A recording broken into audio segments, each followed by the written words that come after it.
So a couple of years ago, I completely changed my perspective on Nick Saban as a leader.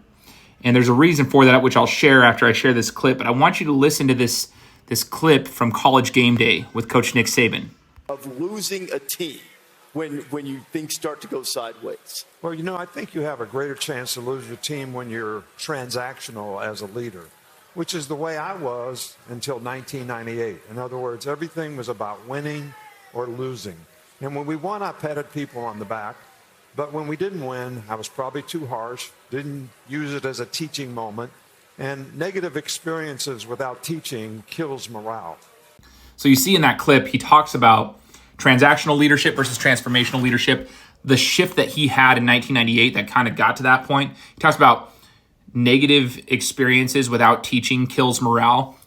Phenomenal. And this is why he was so successful for the later end of his career, because he implemented those things. He had to have that shift though, right? He wasn't always that way. That's why he talks about it. He didn't win a lot before 1998. Then when he shifted that and he started implementing that into his programs, everything changed. And then you look at like how he developed his players on his team. The players that have played for Coach Saban are successful on and off the field. A lot of them, not all, but a lot of them. The coaching tree that comes from the Nick Saban coaching tree is incredible. If you just go down the Nick Saban coaching tree, it's insane, the leaders that he's developed from a coaching standpoint.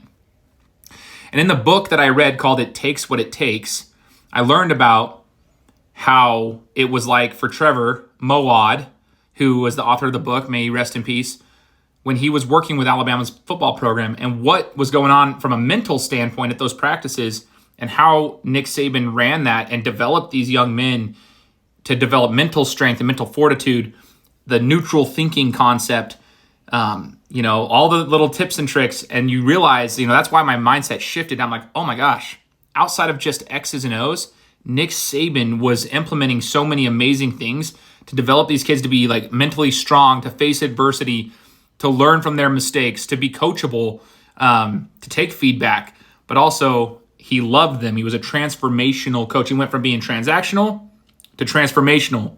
And that is why he is one of the most successful, one of the best, if not the best, college football coaches ever.